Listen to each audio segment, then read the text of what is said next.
Hello guys, idli dosa batter ఎలా prepare చేసుకోవాలో నేను మీకు చూపిస్తాను. కాకపోతే మనం రొటీన్గా రెగ్యులర్గా చేసుకునేలా కాకుండా కొంచెం డిఫరెంట్గా protein based idlis and dosas ఎలా చేసుకోవాలో చూసేద్దాము. నేను కాబులి చనాతో దోశ బ్యాటర్ ప్రిపేర్ చేస్తున్నాను. 1 కప్ ఆఫ్ మినపగుళ్ళుకి 2 కప్పులు రైస్ యాడ్ చేసి మనం నానబెట్టుకున్నప్పుడే ఒక 1/2 కప్ కాబులి చనా కూడా వేసి నానబెట్టేసుకుంటే ఒక 4 to 5 అవర్స్లో నానిపోతుంది. తర్వాత మనం పిండి మిక్సీ పట్టేసుకుని ఒక గిన్నెలోకి ట్రాన్స్ఫర్ చేసేసుకుని లిడ్ క్లోజ్ చేసి ఓవర్ నైట్ అలా వదిలేస్తే మార్నింగ్కి బాగా ఫర్మెంట్ అవుతుంది. అలా ఫర్మెంట్ అయిన పిండి మనకి ఇడ్లీస్ సాఫ్ట్గా వస్తాయి.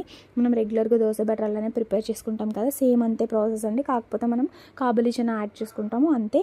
ఈ శనగల్లో చాలా హై ప్రోటీన్ ఉంటుంది, ఐరన్ ఉంటుంది, ఫైబర్ ఉంటుంది, ఎక్కువ ఎసెన్షియల్ అమినో యాసిడ్స్ ఉంటాయి.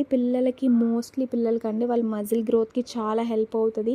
వాళ్ళకి డైజెషన్ ప్రాబ్లమ్స్ ఎక్కువ ఉంటూ ఉంటాయి కదా, కాన్స్టిపేషన్ రెడ్యూస్ చేస్తుంది, కాన్స్టిపేషన్ ప్రాబ్లమ్స్ రాకుండా హెల్ప్ చేస్తుంది. వాళ్ళు ఫిజికల్ యాక్టివిటీస్ చేస్తారు కదా, ఎక్కువ ఆడుకుంటారు. సో వాళ్ళకి ఇమ్యూనిటీ బూస్ట్ అవ్వడానికి కూడా చాలా హెల్ప్ చేస్తుంది. పిల్లల్లో మనకి ఇమ్యూనిటీ కావాలి కదా, వాళ్ళు ఆడుకుని అలసిపోయినప్పుడు మరలా దాన్ని ఇమ్యూనిటీని బూస్ట్ చేస్తుంది. ఇందులో మెయిన్ కొలిన్ ఉండడం వల్ల ఏంటంటే వాళ్ళ బ్రెయిన్ హెల్త్కి చాలా హెల్ప్ చేస్తుందండి. బ్రెయిన్ బిల్డింగ్ న్యూట్రియంట్ అని చెప్పొచ్చు. మనకి డాక్టర్స్ కూడా సజెస్ట్ చేస్తారు, పిల్లలకి ఎక్కువ హై ప్రోటీన్ ఫుడ్ పెట్టండి, వాళ్ళ హెల్త్కి, వాళ్ళ బోన్ హెల్త్కి, వాళ్ళ మజిల్ హెల్త్కి, బ్రెయిన్కి అన్ని రకాలుగా హెల్ప్ అవుతుందని డాక్టర్స్ కూడా మనకు సజెస్ట్ చేస్తారు కదా. పిల్లలకే కాదండి, పెద్దవాళ్ళు కూడా మన డైట్లో ఇంక్లూడ్ చేసుకోవచ్చు. Daily 100 grams of boiled chickpeas తీసుకుంటే చాలా మంచిది.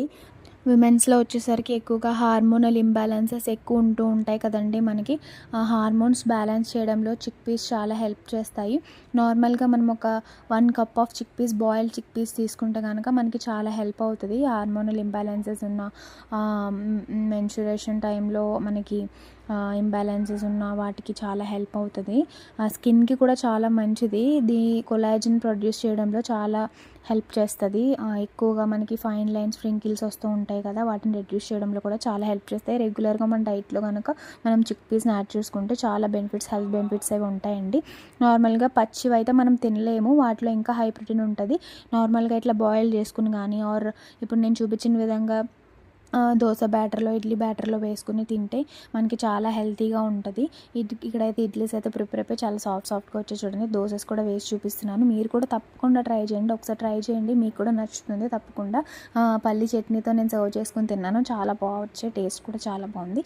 మీరు కూడా పెట్టండి, మీరు తినండి, మీ పిల్లలకు కూడా పెట్టండి. వీడియో నచ్చితే లైక్ చేయండి, మన ఛానల్ని సబ్స్క్రైబ్ చేసుకోండి. బాయ్.